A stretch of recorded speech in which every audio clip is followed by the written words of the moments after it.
வங்கதேச நிலவரம் தொடர்பாக பிரதமர் நரேந்திர மோடி தலைமையில் நடைபெற்ற முக்கிய ஆலோசனைக் கூட்டத்தில் மத்திய அமைச்சர்கள் அமித் ஷா, ராஜ்நாத் சிங், ஜெய்சங்கர், நிர்மலா சீதாராமன் உள்ளிட்டோர் கலந்து கொண்டனர். வங்கதேசத்தில் இடஒதுக்கீடு தொடர்பாக மாணவர்கள் போராட்டம் கடந்த ஒரு மாதத்திற்கும் மேலாக நடைபெற்று வந்தது. இதில் 300க்கும் மேற்பட்டோர் உயிரிழந்த நிலையில் கடந்த சில தினங்களாக ஷேக் ஹசீனா பிரதமர் பதவியை ராஜினாமா செய்ய வேண்டும் என மீண்டும் வன்முறை ஏற்பட்டது.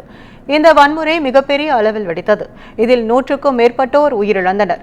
இதற்கிடையே நேற்று பிரதமர் ஷேக் ஹசீனா டாக்கா அரண்மனையிலிருந்து வெளியேறினார். பாதுகாப்பு கருதி நாட்டை விட்டு வெளியேறிய வங்காளதேச பிரதமர் ஷேக் ஹசீனா இந்தியாவில் தஞ்சமடைந்தார்.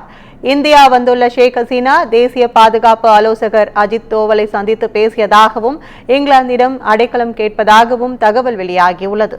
இந்நிலையில் திரிபுரா எல்லை வழியாக ஊடுருவலை அனுமதிக்க மாட்டோம் என மத்திய உள்துறை அமைச்சர் அமித் ஷா உறுதி அளித்துள்ளதாக திப்ரா மோதா தலைவர் பிரத்யோக் கிஷோர் மாணிக்யா தெப்பர்மா தெரிவித்துள்ளார். இந்நிலையில் வங்கதேச விவகாரம் தொடர்பாக டெல்லியில் பிரதமர் நரேந்திர மோடி தலைமையில் அவசர ஆலோசனை கூட்டம் நடைபெற்றது.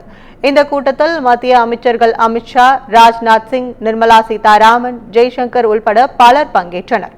கூட்டத்தில் வங்கதேசத்தில் நிலவும் பதற்றமான சூழல் உள்ளிட்டவை குறித்து மோடி விவாதித்ததாக தெரிகிறது. இதற்கிடையில் மக்களவை எதிர்க்கட்சித் தலைவர் ராகுல் காந்தி ஜெய்சங்கரை சந்தித்து பேசினார்.